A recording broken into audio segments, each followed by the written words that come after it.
नमस्कार दोस्तों, कैसे हैं आप सभी। उम्मीद है कि आप सभी अच्छे होंगे, स्वस्थ होंगे, मस्त होंगे। आज का ये वीडियो है जेएसएससी सिज्जल के जो भी स्टूडेंट हैं, सभी स्टूडेंट से मैं बोल रहा हूँ कि लास्ट तक ज़रूर देखिएगा, क्योंकि आज का वीडियो बहुत ही ज़्यादा खास होने वाला है। यहाँ पे आप सभी देखिए कि पहले 50-50 का खेल चल रहा था। पहले जो मामला 50-50 का खेल रहा था, लेकिन अभी जो मामला है एक तरफा हो चुका है।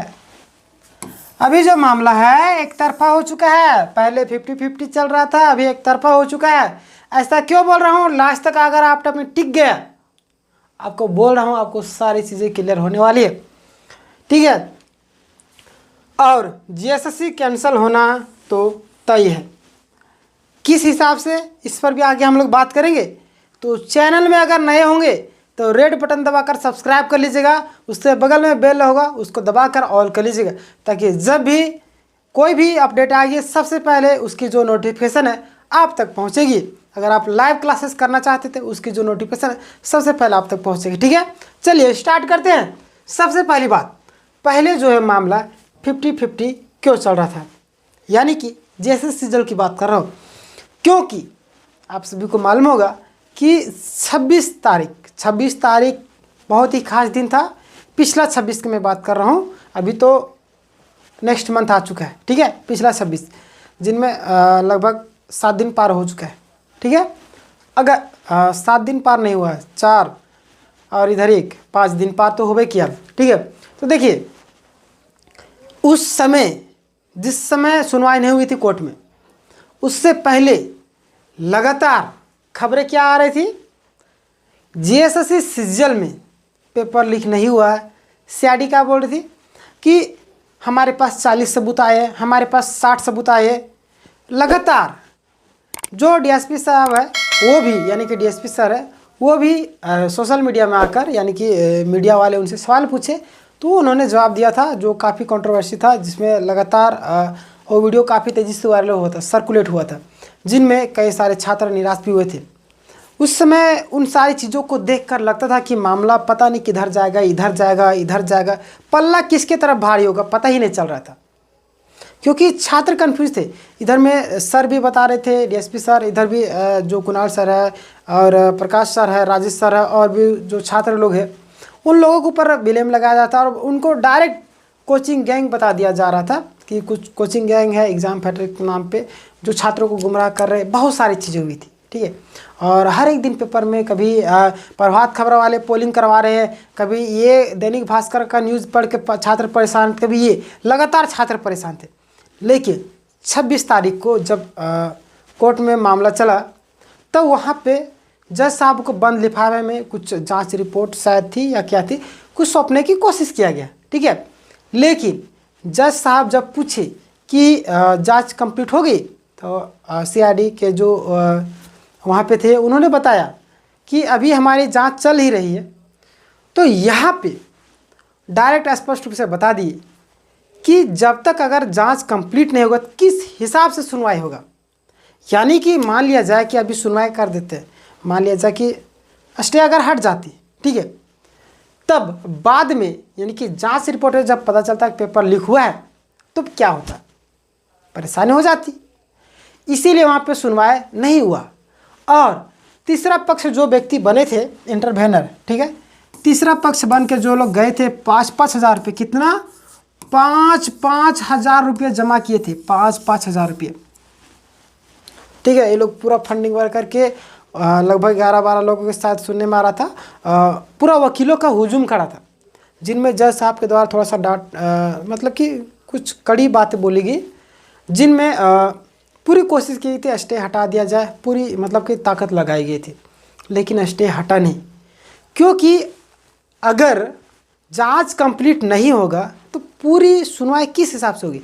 एफएसएल रिपोर्ट सौंपना था, 1 महीने पहले आया था, वो भी नहीं हुआ, कुछ भी चीज़ें नहीं हुआ। तो उस समय मतलब अगर निष्कर्ष निकाले तो ऐसा कुछ भी सुनवाई नहीं हुआ जो मतलब खास निष्कर्ष निकाल सके, ठीक है। लेकिन उसके बाद लगातार पेपरों में अब आने लग रहा है क्या, उससे एक दिन पहले ही कुछ लोगों की गिरफ्तारी हुई थी, 8 कांस्टेबल की गिरफ्तारी हुई थी। उसके बाद फिर से लोगों की गिरफ्तारी हुई। फिर नेपाल का कनेक्शन आया, ठीक है। नेपाल कनेक्शन में 28 लोग गए थे, आप सभी को मालूम होगा, मैंने वीडियो भी बना दिया है। 28 लोग गए थे, जिनमें से 8 लोग पास भी हो गए, 8 लोग पास हो गए। अगर इन लोगों को खुद में कॉन्फिडेंट नहीं था तो बिना कॉन्फिडेंट वाले व्यक्ति को 8 लोग कैसे पास हो गए? यहाँ पे भी सोचने वाली बात है। इतना टफ पेपर आया था, फिर भी अगर 8 लोग पास हो गए, जो लोग सेटिंग करवाने के लिए बताया जा रहा कि पैसे लेन देन की भी बात हुई, पैसे लेन देन की भी बात हुई, और छात्र लोग दिए भी, लेकिन उन्हें प्रश्न पत्र नहीं दिया गया। मतलब कि छात्रों को गुमराह किया गया पूरी तरीके से। इस तरीके से लगातार 2-3 बार मामला, फिर किसी और से कोई बीएसएफ जवान से पूछताछ की, उनकी छापेमारी चल रही है, उसमें भी पता चलता है कि उनसे पूछा गया तो बता रहे कि कोई पेपर लीक नहीं हुआ, बहुत सारी चीज़ें। लास्ट में बोलते रहे पेपर लीक नहीं हुआ। लेकिन यहाँ पे अगर सोचने वाली बात, मैं यहाँ पे ले चलता हूँ, एक पोस्ट हमारे पास आया है जहाँ पे आप सभी देखेंगे कि क्या है कि नेपाल जो कनेक्शन था वो चीज़ें पहले बताई गई थी, ठीक है। नेपाल कनेक्शन का जो मामला है वो चीज़ें पहले बताई गई थी, और जो कि मामला निकला, और भी कई मामला उसमें निकलने की संभावनाएं बताई जा रही है, ठीक है। और ये जो पोस्ट मैंने इस पर भी वीडियो बनाया था, जिनमें आपको बताया था, ठीक है, आप लोग देखे भी थे और सुने भी होंगे वीडियो। डिस्क्रिप्शन में नहीं तो इंड स्क्रीन में आपको मिल जाएगा, आप लोग जाइए देख लीजिएगा, ठीक है। हाँ देखिए, यहाँ पे जीएसएससी के द्वारा प्रूफ मांगा जा रहा था जिस समय, ठीक है, आप सक्षम प्राधिकार नहीं है, ठीक है। यानी कि जिस समय जीएसएससी को मैं थोड़ा सा यहाँ से बता ही देता हूँ, ठीक है, थोड़ा सा रफ्तार में पढ़ूंगा, आप लोग ध्यान देखिएगा, ठीक है। देखिए, हमारे पास कुछ मित्रों का तर्क है कि मस्ताना सर के पास अगर सॉलिड प्रूफ था तो हम लोग जीएसएससी को क्यों नहीं दिए, ठीक है। तो आप नीचे वीडियो में साफ देख सकते हैं, वीडियो मैंने बना दिया, ठीक है। वीडियो में वह चीज़ें बात विचार चल रही थी, जिनमें जीएसएससी के जो सुधीर गुप्ता सर और भी जो वहाँ पे थे, वो बता रहे थे हम लोग सक्षम प्राधिकार नहीं, यानी कि हम लोग जांच के योग्य नहीं है। हम हमें को प्रूफ दीजिएगा, उससे प्रूफ दिखाया जा रहा था, बोला था देखिए सर ये प्रूफ है, तो वो लोग देखे नहीं, बता रहे थे कि हम लोग जांच नहीं कर सकते, हम लोग सक्षम प्राधिकार नहीं है। तब बाद में कैसे प्रूफ मांग रहे थे, ठीक है, यही चीज़ें यहाँ पे बोली जा रही, ठीक है। अब देखिए यहाँ पे, तभी हम लोगों ने साफ कहा था कि हमारे पास साफ एविडेंस है। देखिए, वहाँ पर मीटिंग में डीएसपी रैंक के अधिकारी भी बैठे हुए थे, जहाँ जीएसएससी के सचिव महोदय ने साफ साफ कहा कि हम जांच के सक्षम प्राधिकार नहीं है। जब सक्षम प्राधिकार नहीं है तो फिर बाद में क्यों प्रूफ मांग रहे थे, बाद में प्रूफ क्यों मांग रहे थे, ये भी सोचने वाली बात है। देखिए क्यों, क्योंकि हमारे साक्ष्य को झूठा षड्यंत्र करके मतलब कि प्रूफ को मिटा दिया जाए। लेकिन यहाँ पे देखिए, साथ में आसानी से छेड़छाड़ हो सके, पूरी फेक स्टोरी तैयार हो सके, और कुछ समय बाद छात्र पर उस पर विश्वास करने लगे, ठीक है। यानी कि जो पेपर अभी भी आ रहा है उस पर भी छात्रों लोग विश्वास भी कर रहे हैं, लेकिन उन्होंने बुद्धि विवेक से काम लिया, ठीक है। और आज उसी का परिणाम है कि जीएसएससी की जांच में अभी नेपाल कनेक्शन निकला है, ठीक है। यानी कि नेपाल कनेक्शन पहले ही बताए थे, ठीक है। और नेपाल कनेक्शन के अलावे पटना का बुद्धा पार्क, हजारीबाग का है, आसनसोल का है, इधर भी देखिए यहाँ पे लिखा हुआ भी है, ठीक है। यहाँ पे देखिए, आने वाले समय में पटना का बुद्धा पार्क, रांची, हजारीबाग, आसनसोल और भी कनेक्शन निकलना बाकी है। अभी इतने जगह में गए हैं, वहाँ अगर जांच हो जाती तो नहीं निकलेगी, निकलेगी, सारा प्रूफ दिया गया है, ठीक है, विश्वास रखिए। और देखिए, कुछ लोग जो है षड्यंत्र किए और हम लोग ने अपने साक्ष्य को पब्लिक डोमेन में लाए।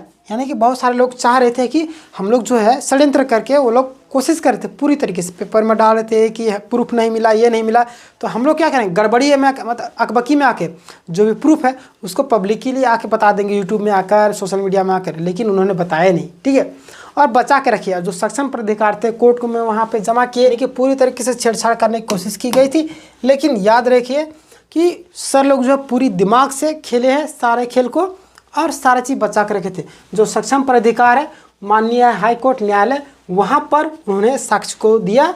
और देखिए, सारी चीज़ें जांच चल रही है अभी। और यहाँ पे एक स्टेटमेंट लिखा हुआ है, तो ध्यान देखिएगा, ठीक है, ध्यान से। और किसी के माय के लाल में हिम्मत नहीं कि वो पेपर आउट के साक्ष्य को दबा सके, क्योंकि पिक्चर अभी बाकी है मेरे दोस्त। यानी कि ये जो स्टेटमेंट है, क्या बहुत ही गहरी बातें छुपा के रखा है और बहुत ही चैलेंजिंग वाला स्टेटमेंट है। आप लोग समझ गए होंगे, क्योंकि प्राइवेट एफएसएल कंप्लीट करवा लिया गया था, उसके बाद सारी चीज़ें आगे बढ़ेगी, जिनमें बताया गया था कि सारी चीज़ सही है, फ़ोटो वीडियो सारी चीज़ एग्ज़ाम के पहले की, ठीक है। यानी कि कुछ भी छेड़छाड़ नहीं किया गया। मशीन तो एक ही रहती है, प्राइवेट में हो या सरकारी में, सारी चीज़ सही में निकलेगा, ठीक है। उसमें कोई भी छेड़छाड़ होने की संभावना ही नहीं है। बाकी बात देखिए, अभी तो 28 लोग नेपाल में पैसे लेन देन की भी सबूत मिले, लेकिन गिरफ्तारी भी हुई, लेकिन पेपर का सबूत नहीं मिला। आपको इस स्टोरी पर कितना विश्वास होता है, आप हमें कमेंट में बताइए, ठीक है। बाकी विश्वास रखिए, सारी चीज़ सही है और व्हाट्सअप टाइमिंग वगैरह सारा काउंटर एफिडेविट के साथ में सौंप दिया गया न्यायालय को। और रही बात, ठीक है, यहाँ पे कुछ चीज़ें हैं, यहाँ पे देखिए, जबकि एक रात पहले नेट चल रहा था, आंसर की भी मैच हो गया था और न्यायालय को ये बताया जा रहा है कि लड़के के सामने वाली फ़ोटो क्यों नहीं, यानी लड़के ने सामने वाली फ़ोटो क्यों नहीं खींची। यानी कि ट्रेन में जो व्यक्ति फ़ोटो खींचा था आंसर की का, उस व्यक्ति को बोला जा रहा था कि तुमने फ़ोटो क्यों नहीं खींचा उस व्यक्ति का, यानी आपके घर में चोरी होगा, आप बताइए चोर का फ़ोटो कहाँ है। पुलिस क्या करेगी, चोर का फ़ोटो देख के खोजेगी, उनका जो बचा खुचा सामान है उसे नहीं खोजेगी। आप समझ गए मैं क्या कहना चाह रहा हूँ, ठीक है। बाकी बात यहाँ पे देखिए, याद रखिए, सत्य को कुछ समय के लिए परेशान किया जा सकता है और पराजित नहीं, ठीक है। जितने व्हाट्सएप टेलीग्राम के सबूत है झूठ लाए, लेकिन अभी भी बहुत सारे प्रूफ जो है कोर्ट में देना बाकी है, ठीक है। जस्ट वेट, सारे साजिशों का अंत होगा, ठीक है। बाकी बात ये सारी चीज़ें हैं, उम्मीद है कि आप लोगों को क्लियर हो गया होगा सारी चीज़ें। विश्वास रखिए, समय का इंतज़ार कीजिए, समय के साथ सारा कुछ होता है। और याद रखिए, ठीक है, अभी जो मामला है पूरी तरीके से एक तरफा हो चुका है। पहले जो था 50-50 था, ठीक है, पहले जो मामला था 50-50 था, अब जो है एक तरफा। कितना परसेंट आप लोग समझ गए होंगे, ठीक है। और जेएसएससी कैंसिल होना तो तय है, जिस हिसाब से, जिस कॉन्फिडेंस के साथ जो स्टेटमेंट मैंने आपको बताया, बहुत ही गहरी मैसेज छुपा के रखा है, ठीक है। पूरी स्टेटमेंट, पूरा स्टेटमेंट, एक ही स्टेटमेंट पूरी की पूरी बदल देगी, ठीक है। बाकी बात क्या लगेगा न्यायालय में, सारी चीज़ें मैं क्लियर करूंगा नेक्स्ट वीडियो में, जो भी है अपडेट आएगा। लेकिन अगर चैनल में नए होंगे तो ज़रूर सब्सक्राइब कर लीजिए, क्योंकि यहाँ पे आपको लेटेस्ट अपडेट सबसे पहले दी जाती है, प्लस में आपको online class free of cost दी जा रही है, ठीक है। तो चलिए, डिस्क्रिप्शन में बहुत सारे प्लेलिस्ट का लिंक है, आप वहाँ पर जाके जुड़ सकते हैं, या तो आप चैनल में जाइए, वहाँ पर प्लेलिस्ट के सेक्शन में वहाँ पर जाके जुड़ सकते हैं, ठीक है। बाकी बात तब तक के लिए अपना ख्याल रखिएगा, मिलेंगे नेक्स्ट वीडियो में। जय हिंद, जय भारत।